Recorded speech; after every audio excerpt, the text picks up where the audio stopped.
The chapel smelled of white roses and broken promises. I stood at the altar in my grandmother's lace dress, the one she'd worn through a war, the one that had survived bombs and hunger and separation, the one that was supposed to carry me into a new life. My hands trembled around the bouquet of peonies, their soft pink petals already wilting in the oppressive heat of too many bodies crammed into too small a space. Everyone was watching. That was the worst part. Not the humiliation itself, but the weight of 300 pairs of eyes boring into my back, waiting for the inevitable collapse, waiting to see if I'd cry, if I'd scream, if I'd crumble into the same pathetic creature they'd always believed me to be. "I can't do this," Daniel said, and his voice carried through the chapel like a death knell. The words should have surprised me. They didn't. I'd known for weeks, maybe months, that something was wrong. The way he'd stopped looking at me during dinner, the way his hand would go rigid when I tried to hold it, the way he'd started smelling like jasmine perfume that wasn't mine. But knowing and hearing are different beasts entirely. "What?" The word escaped my lips barely above a whisper. My throat felt like I'd swallowed glass. "I'm sorry, Elena." He wouldn't meet my eyes. Couldn't. I thought I could. I really did. But I can't. I can't marry someone like you. Someone like you. The phrase hung in the air between us, loaded with everything he didn't need to say. Someone ordinary. Someone forgettable. Someone with pale blonde hair that never quite seemed to catch the light. With eyes that were neither fully green nor fully gray. With a face that belonged to the background of other people's photographs. The officiant, a red-faced man who'd been paid far too much for this disaster, cleared his throat. "Perhaps we should take a moment." "There's no moment to take." Daniel's voice grew stronger now, emboldened by his own cruelty. "I met someone else. Someone better suited to me." A murmur rippled through the crowd like wind through wheat. I heard my mother's sharp intake of breath from the front pew, heard my father's low growl of anger, heard the delighted whispers of girls who'd never liked me, never understood why Daniel had chosen me in the first place. Because I was convenient, I realized with sudden, terrible clarity. Because I was quiet and asked for nothing and never made him feel small. The chapel doors burst open with a sound like thunder. Every head turned. The whispers died instantly, replaced by a silence so complete I could hear my own heartbeat hammering against my ribs.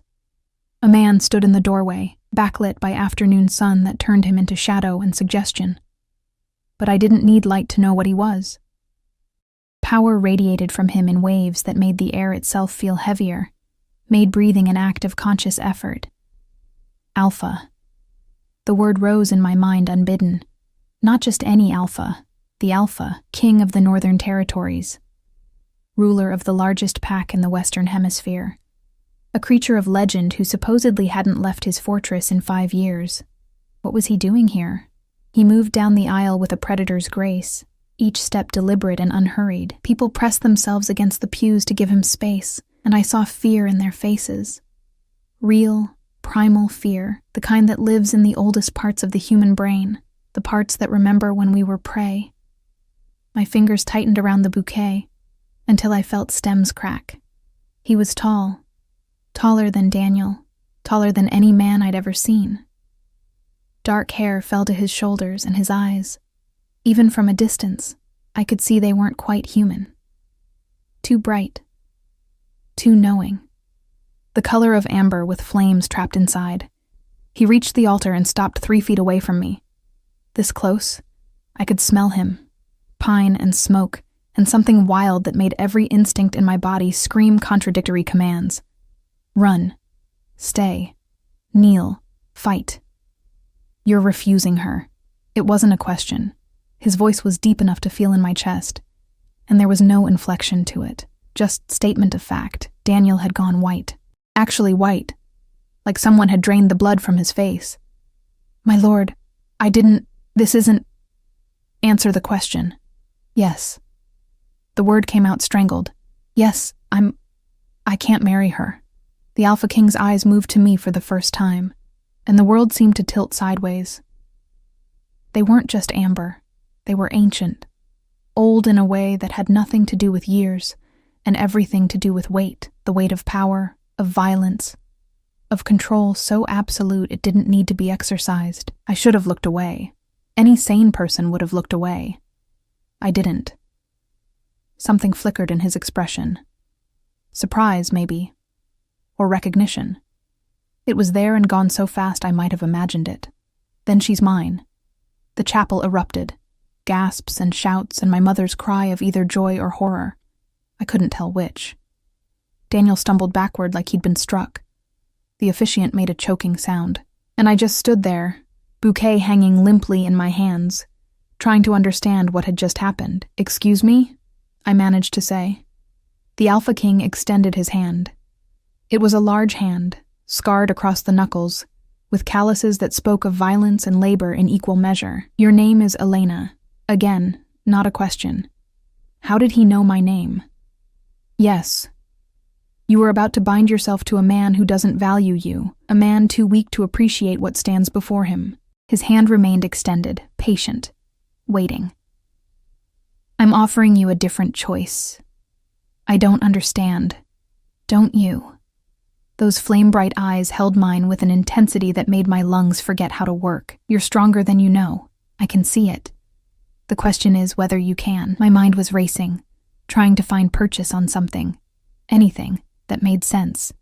This didn't happen. Kings didn't walk into provincial chapels and claim jilted brides. Alphas didn't concern themselves with ordinary human women who couldn't even keep a mediocre accountant interested. "Why?" The word came out broken.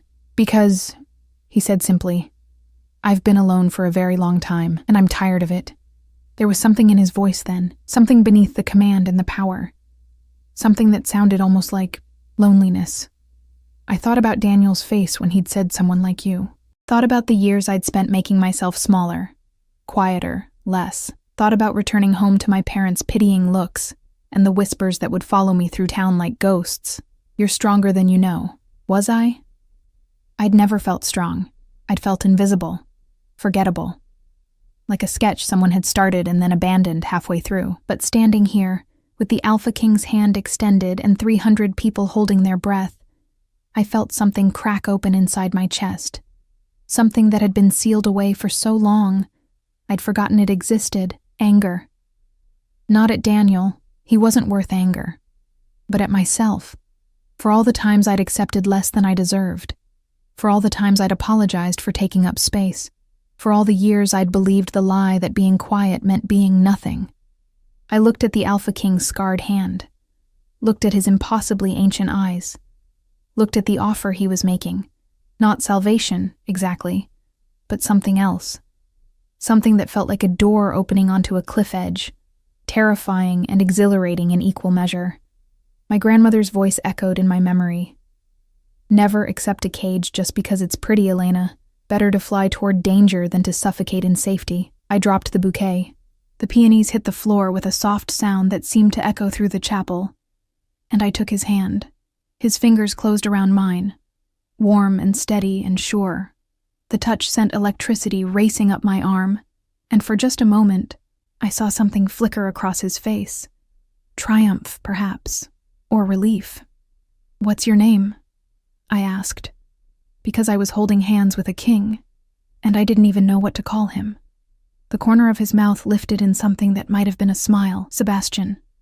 He turned to face the crowd, still holding my hand. "This woman is under my protection now. Anyone who wishes to contest that claim is welcome to do so." Silence. Absolute, terrified silence. Sebastian's gaze found Daniel, who looked like he might vomit. "You had something precious and you threw it away. Remember that. Remember that you had the chance to choose her, and you chose cowardice instead."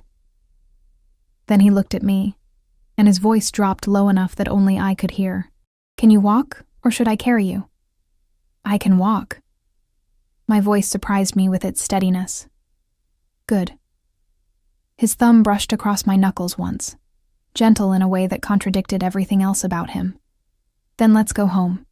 He led me down the aisle, and the crowd parted like water before us. I felt their stares, felt their shock and fear and fascination, but for the first time in my life, I didn't feel small beneath those stares. I felt like I was walking toward something instead of away from it. The chapel doors closed behind us, and the afternoon sun hit my face like a benediction. A black car waited at the curb, sleek and expensive and completely out of place in our small town. Sebastian opened the door for me himself, and I climbed in, my grandmother's lace dress rustling around my legs. He slid in beside me, and the door closed with a sound of finality that should have frightened me. It didn't. "Are you going to kill me?" I asked, because apparently crisis had broken something in my self-preservation instinct. He looked at me, and this time the smile reached his eyes. "No, Elena. I'm going to marry you." The car pulled away from the chapel, from the life I'd built on foundations of sand, from every safe and sensible choice I'd ever made, and I didn't look back. The drive took 3 hours, and Sebastian didn't speak for most of it. I watched the landscape change through the tinted windows, familiar fields giving way to dense forest, the road narrowing until it became little more than a suggestion carved through ancient trees. The silence between us wasn't uncomfortable exactly, but it was heavy with unasked questions that piled up in my throat like stones. Finally, I couldn't stand it anymore. "Why did you really come?" I turned to face him, studying his profile in the dim light filtering through the canopy above. "You don't know me. You couldn't have known Daniel would refuse." Sebastian's jaw tightened almost imperceptibly. "I knew." "How?" "Because I've been watching him for 3 weeks. He said it casually, like surveillance was as normal as checking the weather. He met her at a conference in the city. A secretary with ambitions beyond her station. He's been sneaking away every Thursday night, telling you he was working late. The information should have hurt. It didn't. It just confirmed what I'd already known in the part of myself I'd been too afraid to acknowledge. That still doesn't explain why you came to the wedding." He turned those burning amber eyes on me, and I saw something flicker in their depths. 3 months ago, I received a report about a woman in your town, a human woman who'd walked into a territorial dispute between 2 of my wolves and somehow talked them down without even knowing what they were, who'd stood between 2 creatures that could have torn her apart and spoken to them about honor and family until they were both ashamed enough to back down. My breath caught. I remembered that day. 2 men arguing in the street outside the library where I worked, their anger escalating so fast it had felt like the air itself might catch fire. I'd stepped between them without thinking, some instinct overriding common sense. "That was you they were talking about?" he continued. "Elena Hartley. 24 years old, librarian. Orphaned at 12, raised by grandparents, engaged to a man who barely deserved to breathe the same air." He paused. "And completely unaware that you have a gift for reading dominance hierarchies that most alphas spend lifetimes trying to master." I shook my head. "I'm not special. You walked between 2 wolves on the verge of killing each other, and made them remember they were brothers." His voice was quiet, but intense. "Do you know how rare that is? Do you know what that means? It means I got lucky. It means you're wasted on small towns and smaller men." He looked away, back toward the window. "When I heard what you'd done, I was curious. When I learned more about you, about how you'd survived losing your parents, about how you'd built a life from nothing, about how you'd accepted a proposal from a man who could never see you, I became invested. Invested. The word felt strange in my mouth. I came to see you myself 2 weeks ago. You were in the library, reading to a group of children. You didn't notice me, but I noticed you." Something in his voice softened. "You looked at those children like they were the most important thing in the world. And I thought, here is someone who knows how to care for others without destroying herself in the process, someone strong enough to choose compassion even when the world has given her every reason not to." My throat felt tight. "You're romanticizing a stranger." "Am I?" He reached over and his finger traced the line of my jaw so gently I barely felt it. Or am I seeing clearly for the first time in 5 years? The car slowed, then stopped. I looked up to find we'd arrived at gates that looked like they'd been forged in another century. Black iron twisted into shapes that suggested wolves and thorns and something older than either. Beyond them, a house rose from the forest, like it had grown there. Stone and timber and glass, sprawling across the hillside in a way that managed to be both imposing and somehow organic. Not a mansion. Too wild for that. More like a fortress that had learned to dream. "Welcome home," Sebastian said, and there was something in his voice I couldn't quite name. The gates swung open without anyone touching them. Inside, the house was warmer than I'd expected. Wood floors polished to a soft gleam, fireplaces in every room, windows that let in the forest like it was part of the architecture, but it was the people that stopped me in my tracks. There were 7 of them waiting in the main hall, and I knew immediately what they were. The same energy that radiated from Sebastian, that sense of other, rolled off them in waves. A woman stepped forward first. She was tall and striking, with black hair cut short, and eyes that assessed me in a single glance. "So this is the human who caused such a scene." Her voice was dry but not unkind. "I'm Vera, Beta of the Northern Pack, and apparently your welcome committee." "Elena," I managed, "we know." A man appeared beside Vera, shorter, stockier, with scars running down one side of his face. "Whole territory knows by now. The king claimed a human at a human wedding. It's all anyone can talk about." Sebastian's hand found the small of my back, proprietary and protective at once. "These are my inner circle. Vera, you've met. The scarred one is Dimitri, my enforcer. The woman trying not to laugh is Isla, my healer. The twins are James and Joseph. They handle security. The nervous-looking one is Peter, my steward. And the man glaring at all of us is Victor, my second enforcer. I tried to memorize faces, but they blurred together except for Victor. He was glaring, specifically at me, with an intensity that made my skin prickle. "You can't be serious about this," Victor said, and his voice was barely controlled rage. "A human? As what, exactly? A pet? A curiosity? This is... Careful." Sebastian's voice dropped to something that made the temperature in the room plummet. "You're speaking about your future queen." The silence that followed was absolute. Victor's face went through several complicated emotions before settling on disbelief. "You can't mean to actually..." "I can, and I do." Sebastian's hand pressed more firmly against my back. "Elena will marry me within the week. She will be recognized as Luna of the Northern Pack, and anyone who has a problem with that is welcome to challenge me for the right to rule." No one moved. No one even seemed to breathe. Vera broke the tension with a low whistle. "Well, this should be interesting." "Interesting is one word for it," Isla murmured. But she was smiling at me. It was a kind smile, curious, but not cruel. "Welcome, Elena." "I apologize for the drama. It's been a quiet few years. We were due for some chaos. Chaos." I repeated numbly. "Oh, yes." Isla moved closer, and I caught the scent of herbs and something medicinal. "You'll find life here is never boring. Sometimes terrifying, occasionally deadly, but never boring." Sebastian steered me away from the group before I could process that statement. "You need rest. It's been a long day." That's an understatement. He led me through corridors that twisted and turned until I was completely lost. Then up a staircase carved from what looked like a single massive tree trunk. Finally, he stopped before a door and pushed it open. The room beyond took my breath away. It was huge, larger than my entire apartment back home.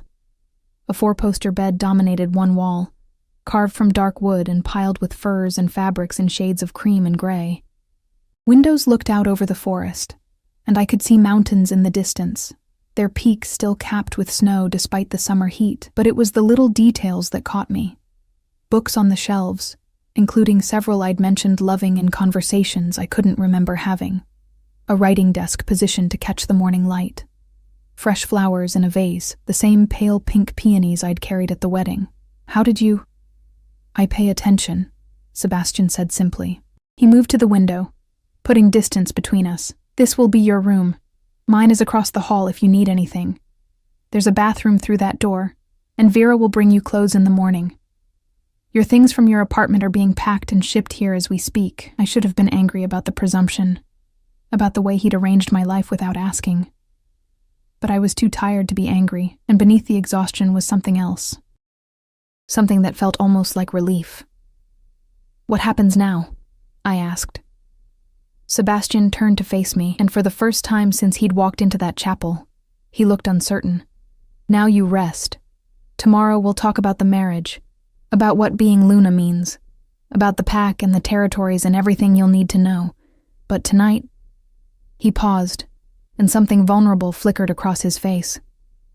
"Tonight you're safe. That's all that matters. I don't understand you." The words escaped before I could stop them. "You're a king. You could have anyone. Why choose someone broken? You're not broken." He crossed the room in 3 strides, and suddenly he was close enough that I could feel the heat radiating from him. "You've been bent by the world, shaped by loss and loneliness, and 1,000 small cruelties. But you haven't broken. You're still standing, still kind, still brave enough to take the hand of a monster when every instinct told you to run. You're not a monster. You don't know what I've done." His hand lifted, hesitated, then brushed a strand of pale hair from my face. The gesture was so gentle it made my chest ache. "You don't know what I'm capable of, then tell me." "Not tonight." He stepped back, and I felt the loss of his presence like a physical thing. "Tonight you sleep. Tomorrow we'll begin the real conversation." He moved toward the door and panic seized me suddenly. "Sebastian." He paused, hand on the doorframe. "Thank you." The words were inadequate for what I was trying to say. Thank you for seeing me. Thank you for the choice. Thank you for making me feel like I mattered, even if only for an afternoon. His expression softened into something that was almost a smile. "Sleep well, Elena. You're home now." The door closed behind him, and I was alone. I moved to the window and looked out at the forest. Moonlight filtered through the trees, turning everything silver in shadow. Somewhere in the distance, a wolf howled, long and lonely and achingly beautiful, and I realized that for the first time in years, I wasn't afraid of what tomorrow would bring. I was curious. I woke to sunlight streaming through unfamiliar windows and the smell of coffee drifting up from somewhere below. For a moment, I forgot where I was. Then memory crashed back, the chapel, Sebastian's hand in mine, the drive through endless forest, this room that looked like someone had tried to build a dream from stone and wood. A knock at the door made me jump.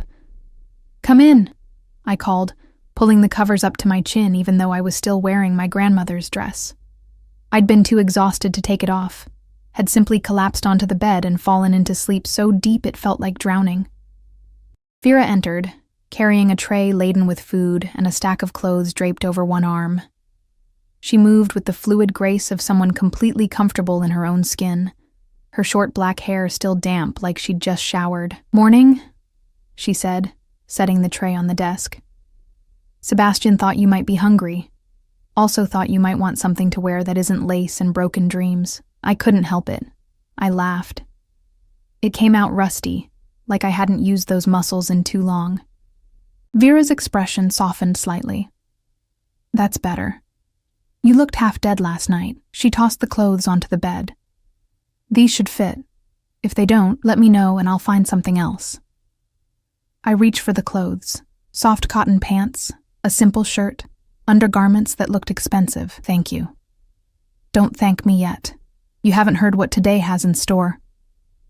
Vera moved to the window, her posture alert even in stillness. "Sebastian wants to introduce you to the pack this afternoon. Full presentation, formal oaths, the whole ceremony." My stomach dropped. "This afternoon? That's too soon. I don't know anything about, which is why you have me all morning." Vera turned, and her dark eyes were sharp but not unkind. "I'm going to teach you everything you need to survive the next 24 hours. After that, you're on your own." "Survive," I repeated weakly.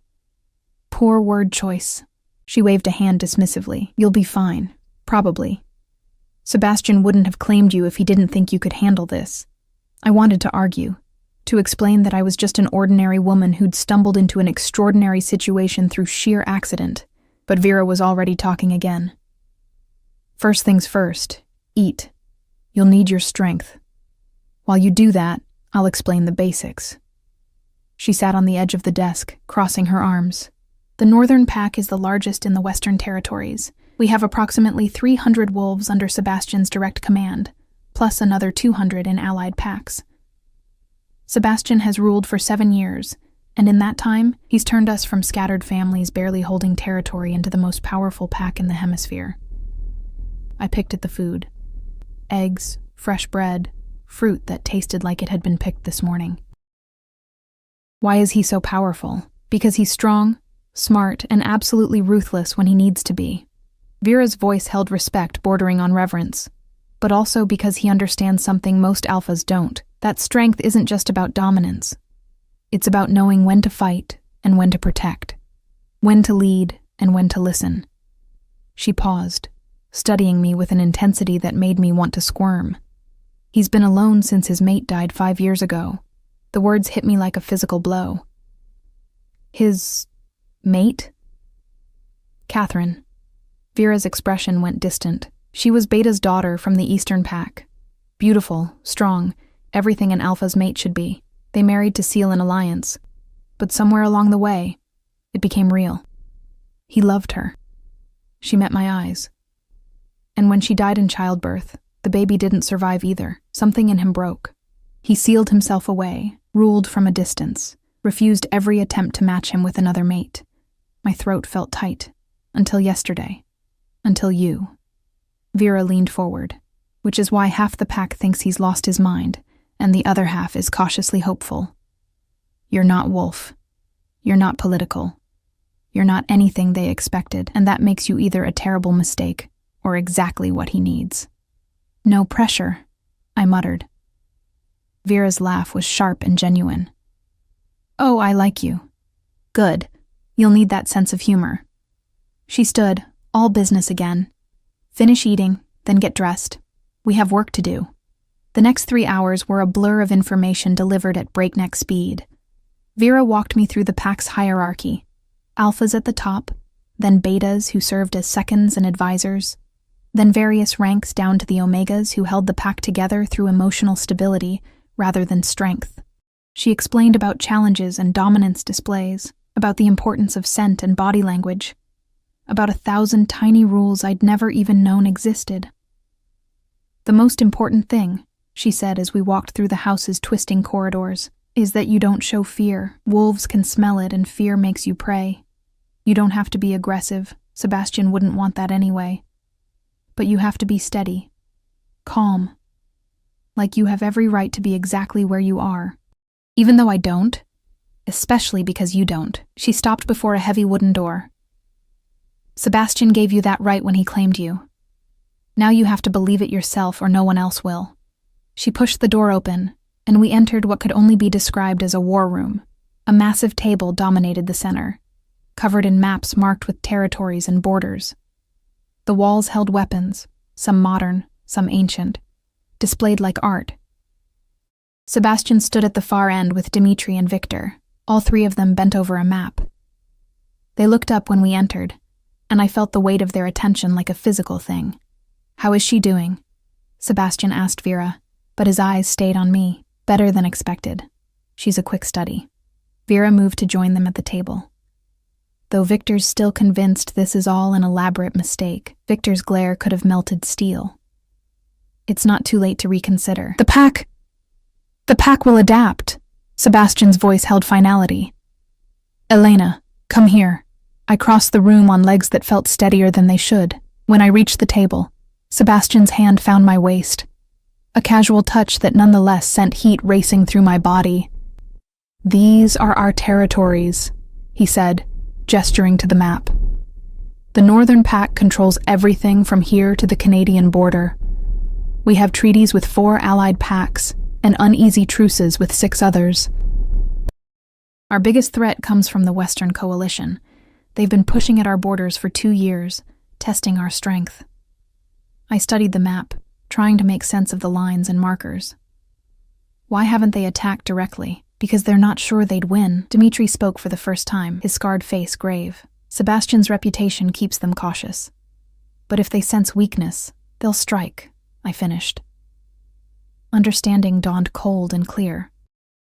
And taking a human mate looks like weakness. To some, Sebastian acknowledged.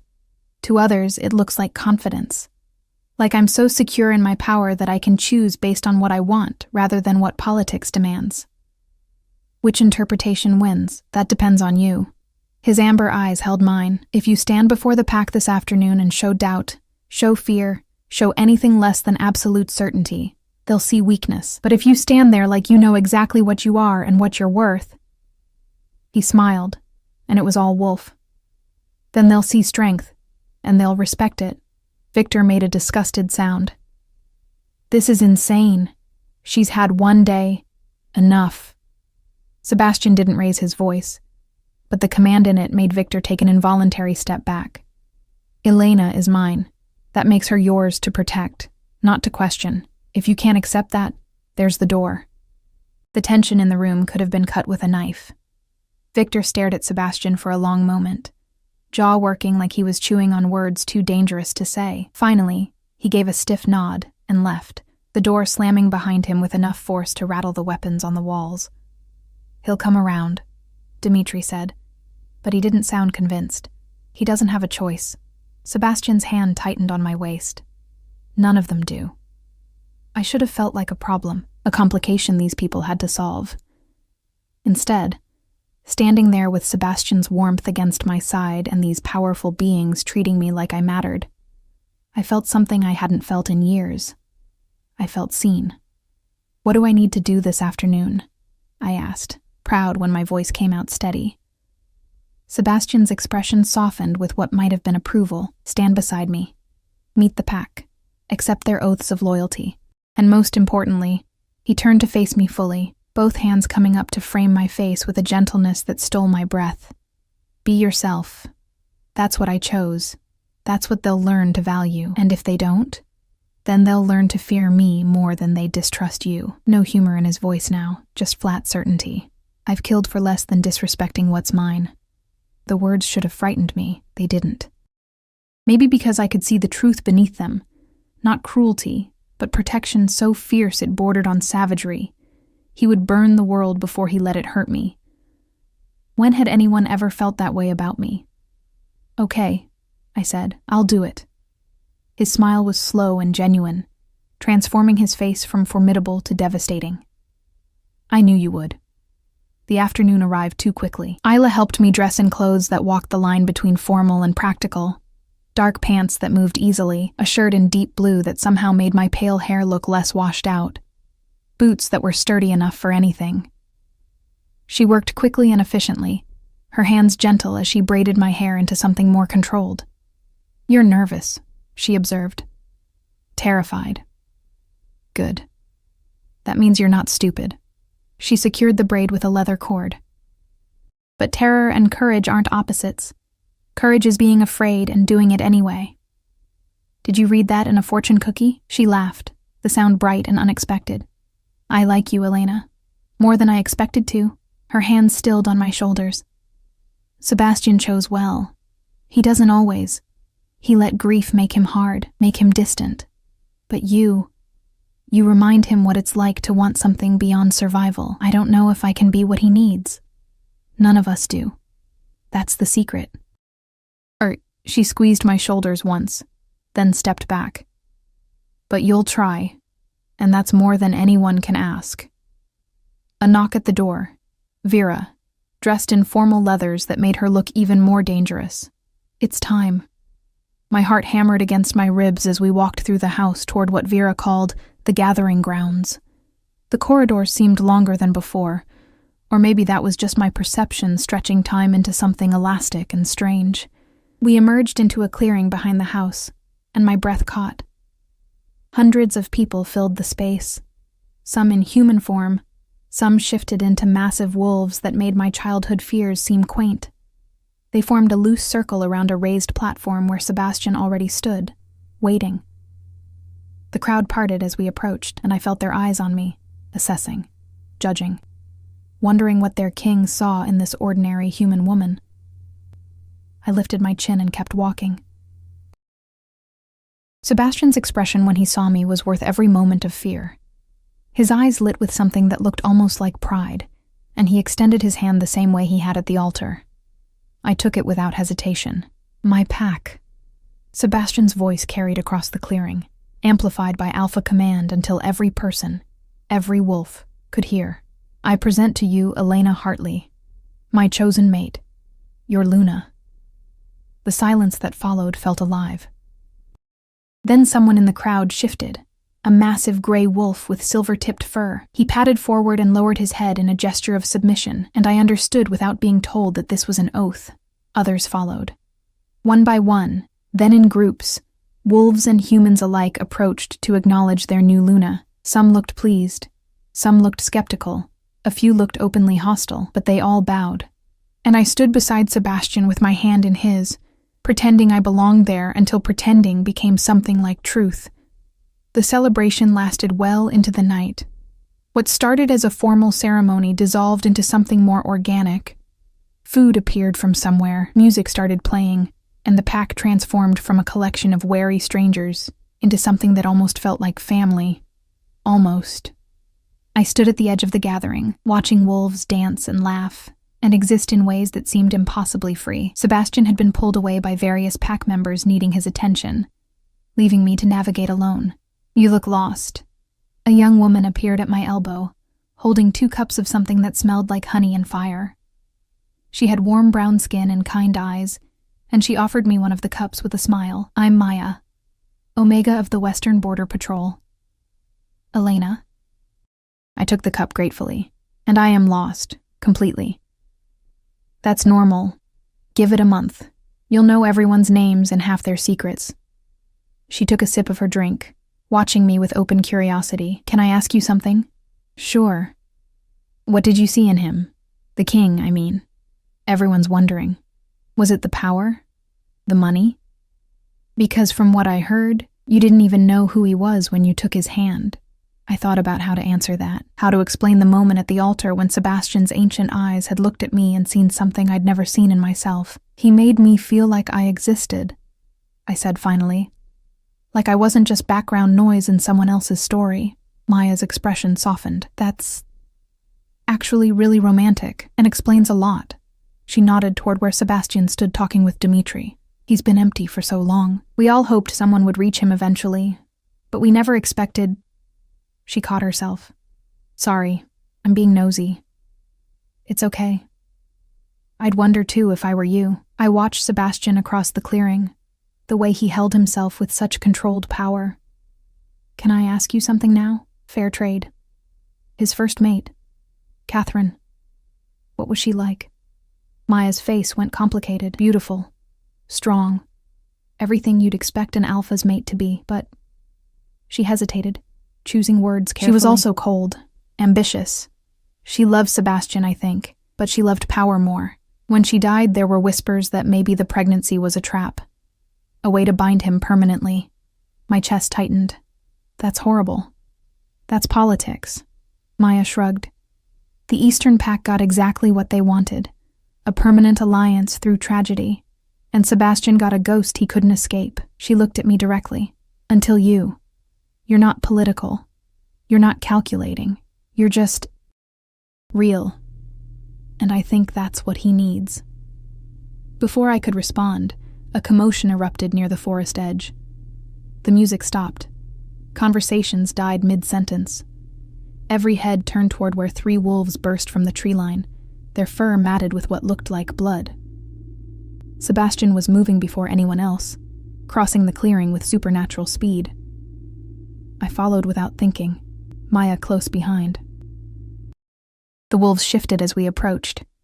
2 men and a woman, all 3 sporting injuries that looked fresh and vicious. The woman was clutching her side, her face pale beneath the blood. "Report," Sebastian commanded. "Western Coalition," the woman gasped. "They hit the border patrol an hour ago. 6 of them. Coordinated attack. We barely got away." Ice flooded my veins. This was what Dimitri had warned about, the threat testing for weakness. "Casualties?" Sebastian's voice had gone flat and deadly. 2 dead. 4 wounded. "They took Marcus." The woman's voice broke. "They took him alive, my king. They wanted us to see it, wanted us to know they could." The clearing erupted into chaos. Shouts of anger, calls for retaliation, wolves beginning to shift in preparation for war. Sebastian raised his hand, and silence fell instantly. "Dimitri, take 20 fighters to the border. Secure it. Victor, gather intelligence. I want to know how they got through our defenses. Vera," he paused, his jaw working. "Vera, organize a rescue party. We leave within the hour." "I'm coming with you." The words left my mouth before I could stop them. Every eye turned to me. The silence was suffocating. "No," Sebastian said flatly. "Yes." I stepped forward and my hands were shaking, but my voice was steady. "You just presented me to the pack as Luna. If I hide in the house while you go to war, what does that say? That I'm weak? That I can't stand beside you when it matters? It says you're human and fragile, and I won't risk you." His eyes blazed with something between anger and fear. "Then you shouldn't have chosen me." I moved closer, close enough that I had to tilt my head back to meet his gaze. "You said I was stronger than I knew. Prove you meant it. Let me come. Elena, I won't fight. I won't get in the way. But I can help. I scrambled for something useful, something that would make sense. I can treat wounds. Basic first aid. Isla can teach me what I need to know in an hour. And if nothing else, I can be there.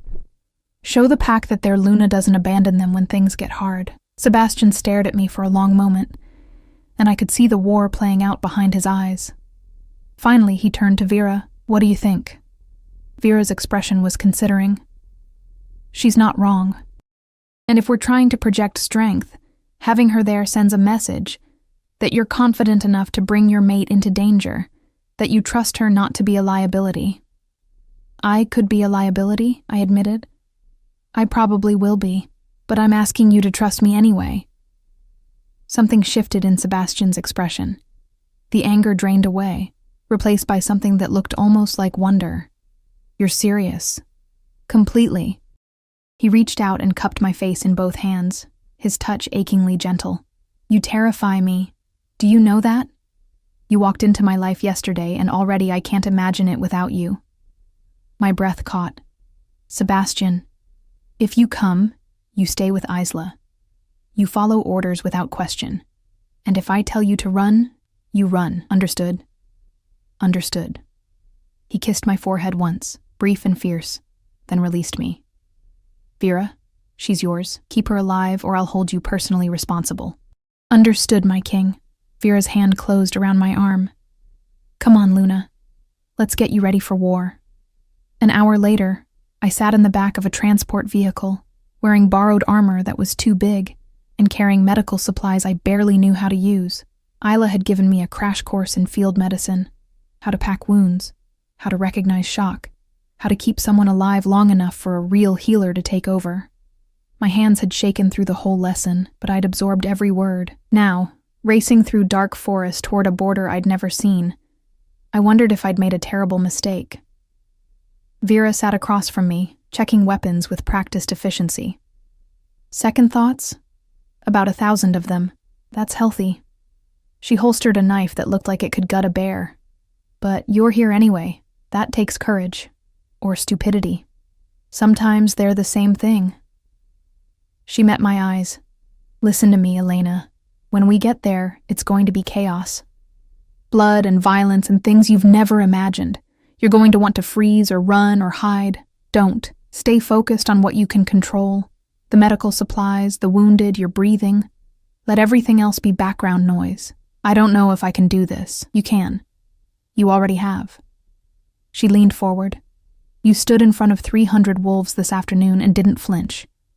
You demanded to come on a rescue mission when every instinct told you to stay safe. You took a king's hand when you could have walked away. You're stronger than you think, Elena. You just need to start believing it." The vehicle lurched to a stop and my stomach dropped. "We're here," Dmitri called from the front. "Everyone out. Stay sharp." The night air hit me like a slap, cold and carrying the scent of blood and fear. We were in a clearing near what looked like a ravine, and I could see bodies, both wolf and human, scattered across the ground. Sebastian was out first, moving toward the wounded with purpose. I followed, medical kit clutched in my hands like a lifeline. "Elena." Isla appeared beside me, her face grim. "Over here. This one's stable but needs attention." I knelt beside a young man, couldn't have been more than 20, with a vicious gash across his chest. His eyes were glazed with pain, and he was breathing in short, sharp gasps. "Hey," I said softly, forcing my hands to stay steady as I opened the medical kit. I'm Elena. I'm going to help you, okay? He focused on me with difficulty. Luna? That's right. I began cleaning the wound, grateful for Isla's quick teaching. What's your name? Thomas. Well, Thomas, you're going to be fine. This looks worse than it is. A lie, but a kind one. The wound was deep, and he'd lost a lot of blood. They took Marcus, Thomas gasped, dragged him into the ravine. We tried. We couldn't. Shh. Save your strength. I packed the wound with gauze, my hands moving with a sureness I didn't feel. Sebastian's here now. He'll get Marcus back. A howl split the night, long and anguished and inhuman. I looked up to see Sebastian standing at the edge of the ravine, his body rigid with rage. Dimitri appeared beside him, and even from a distance, I could see the grim set of his scarred face. What is it? I called. Dimitri turned, and his expression made my blood run cold. They left a message. They want to negotiate. Negotiate for what? Sebastian's voice carried across the clearing, and it was nothing human. For Marcus's life, they'll trade him for the human Luna. His eyes found mine across the distance. They want you, Elena. They want to prove I'm weak by taking what's mine. The world seemed to tilt sideways. Every face turned toward me, some shocked, some calculating, some openly hostile. I could hear the whispers starting, the questions. Is she worth it? Is one human worth risking war? Maybe we should... I stood, my legs somehow holding me upright. Then give them what they want. No. Sebastian's voice was flat and absolute. Yes. I walked toward him, aware that every eye was on me. Not actually. I'm not suggesting you trade me, but let them think you will. Set up a meeting, and then... I looked at Vera, at Dimitri, at the fighters gathered around. You ambush them. Use me as bait. The silence was deafening. Then Victor laughed. A sharp, bitter sound. The human has more spine than I gave her credit for. It's too dangerous, Sebastian said. But there was something in his voice. He was considering it. Everything's dangerous. I reached him and placed my hand on his chest, feeling his heart racing beneath my palm. But this is smart. They think I'm your weakness. Let's prove them wrong. Let's prove I'm your strength. His hand covered mine, pressing it harder against his heart. If anything happens to you, it won't. You won't let it. I looked up at him, willing him to see the certainty I was trying so hard to feel. Trust me. Trust that I can do this. For a long moment, he just stared at me. Then slowly he nodded. All right, he said. We do it your way. He turned to address the fighters. Here's the plan. And in the darkness of the forest, surrounded by blood and violence and creatures that could kill me without thinking, I felt something unexpected bloom in my chest. Not fear. Purpose. The exchange point was a clearing 2 miles into neutral territory, a space between packlands where neither side held dominance. We arrived an hour before dawn, the sky still dark, but beginning to pale at the edges. Sebastian had positioned fighters in the surrounding forest, invisible but present. Dimitri and Victor flanked him on either side, both radiating controlled violence, and I stood slightly ahead of them all, exposed and vulnerable by design. Bait. My heart hammered against my ribs so hard I thought everyone must be able to hear it. The borrowed armor felt too heavy, the night air too cold, every sound magnified until the forest itself seemed to be holding its breath. They're coming, Vera whispered from somewhere in the trees behind me. 6 figures emerged from the opposite tree line. 5 wolves in human form, and 1 massive gray beast, with eyes that gleamed red even in the darkness. They dragged Marcus between them, and even from a distance, I could see he was barely conscious, his body limp and broken. The leader stepped forward, a tall man with silver hair and a smile that made my skin crawl. King Sebastian, how generous of you to accept our terms. I haven't accepted anything yet. Sebastian's voice was pure alpha command. Release Marcus first, then we'll talk. The silver-haired man laughed. I don't think so. The human first. Then maybe, we'll consider returning your wolf alive. I took a step forward before Sebastian could stop me. "I'm right here. Let him go." Silverhair's eyes locked onto me, and I saw hunger there. Not sexual, something worse. The hunger of someone who'd found the perfect weapon to use against an enemy. The famous Luna. "You're prettier than I expected, more delicate." He moved closer, circling like a predator. "Tell me, does the mighty Alpha King know how easy it would be to break you? Does he lie awake at night thinking about all the ways you could be hurt? Probably." I kept my voice steady, even as terror clawed at my throat. "But that's not weakness. That's love. You should try it sometime. Might make you less of a monster." His hand lashed out faster than I could track, catching me across the face hard enough to spin me sideways. Pain exploded through my cheek and jaw, bright and stunning. Sebastian's roar shook the trees. The clearing erupted into chaos. Wolves poured from the forest on both sides, Sebastian's pack colliding with the Western Coalition in a tangle of teeth and claws and violence so fast I could barely process it. Sebastian himself shifted mid-leap, becoming something massive and terrible and beautiful, his fur the color of midnight and his eyes burning like molten gold. I hit the ground hard, tasting blood. Hands grabbed me, Victor, pulling me toward the tree line. "Move, Luna." But I saw Marcus, saw him lying in the center of the clearing, forgotten in the chaos, his chest barely rising. "Wait!" I pulled free from Victor's grip and ran. It was stupid, suicidal. Every instinct screamed at me to run the other way. But I'd promised myself I wouldn't be useless, wouldn't hide while others bled for me. I reached Marcus and dropped to my knees beside him. His eyes flickered open, unfocused and pain-glazed. "Luna?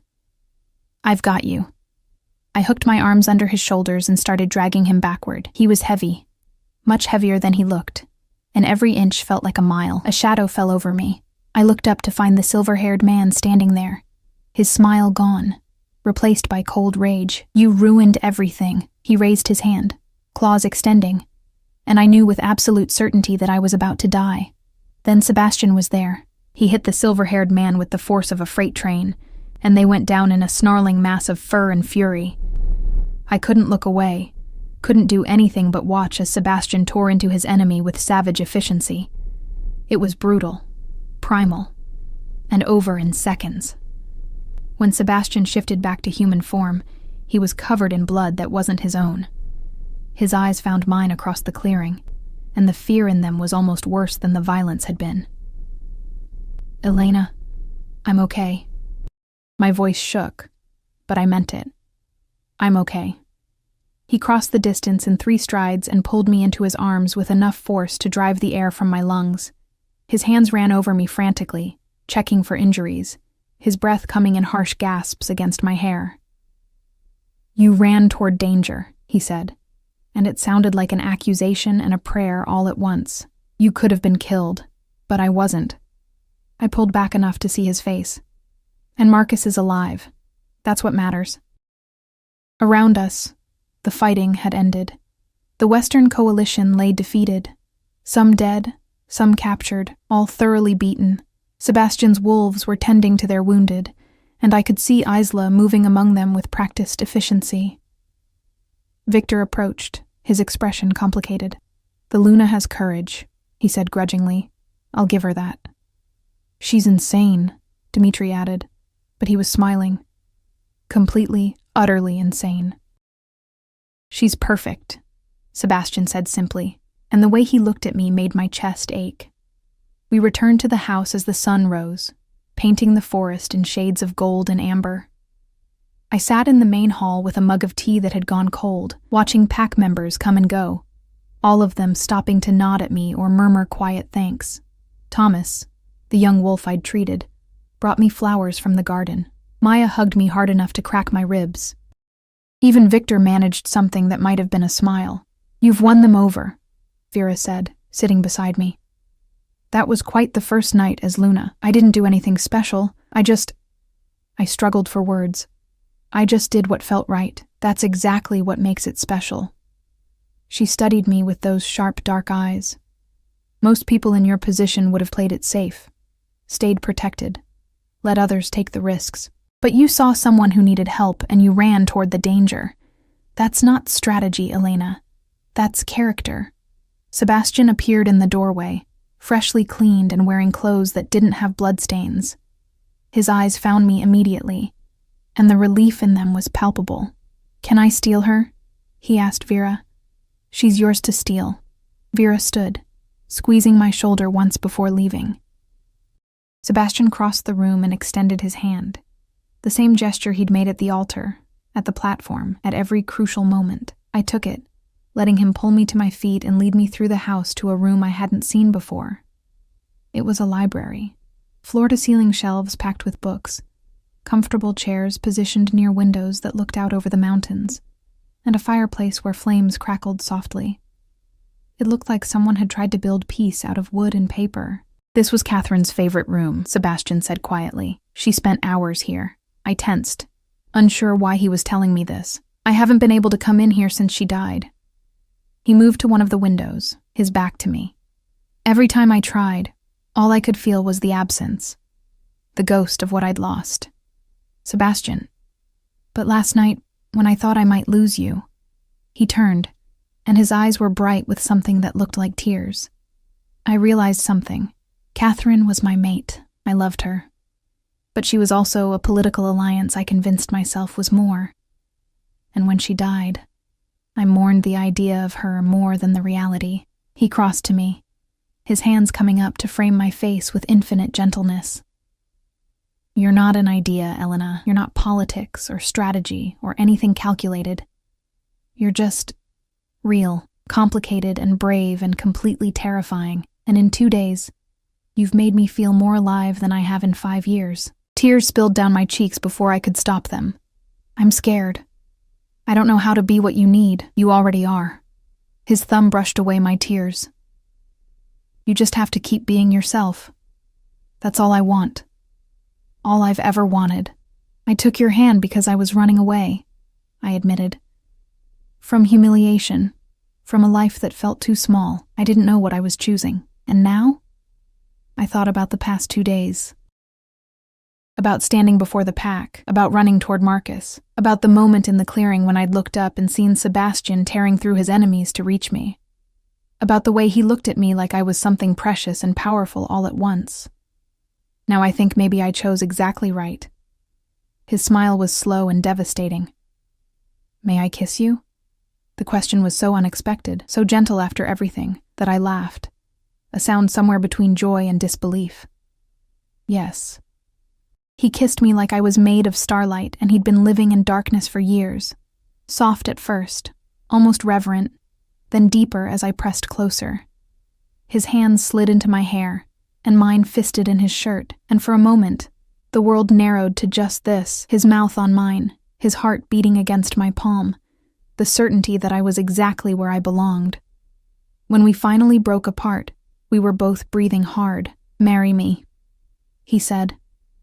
"Not because of politics or pack law or anything except that I want you. Choose me again, Elena. Not because you're running from something, but because you're running toward something."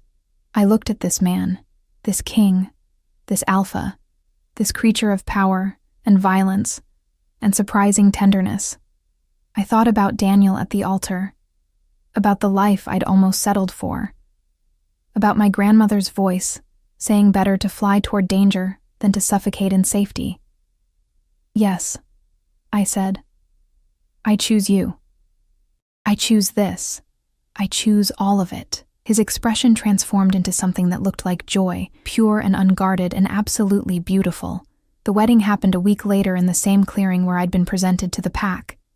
This time, I wore a dress that Isla and Maya had helped me choose, simple and flowing, the color of moonlight, with none of the fussy lace that had weighed down my grandmother's gown.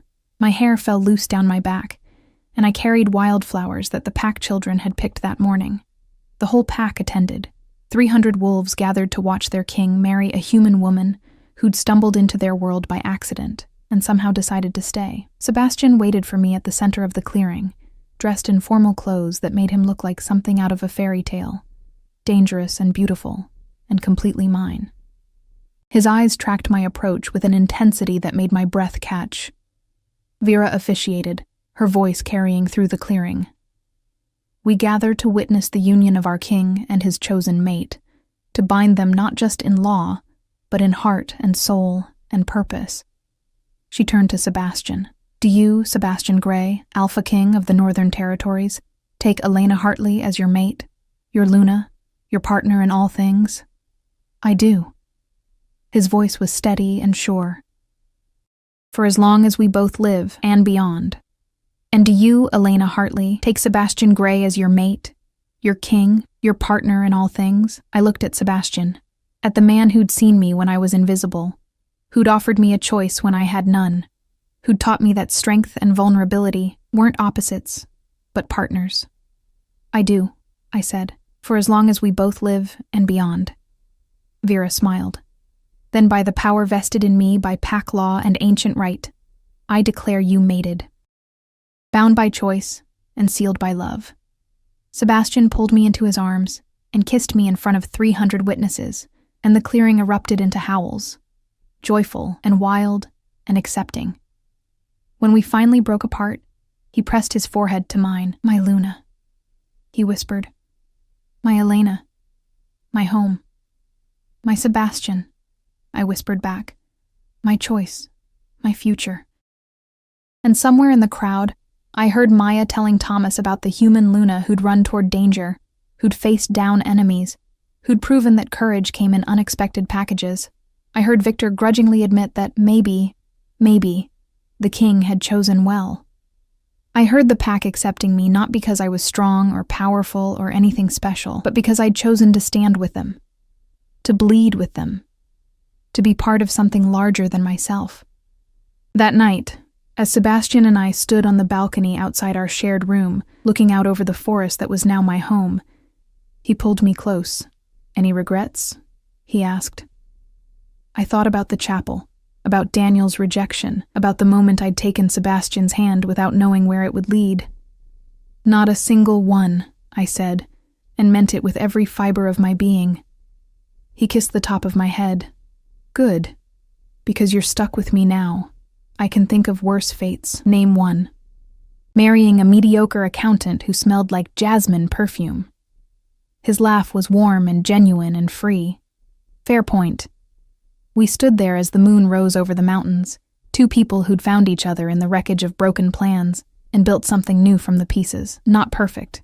We'd have challenges ahead, conflicts to navigate, a world that didn't always understand what we'd chosen, but we'd face it together. And that, I thought, was worth every risk I'd taken. Worth running toward danger, worth choosing the cliff edge over the cage. Worth everything.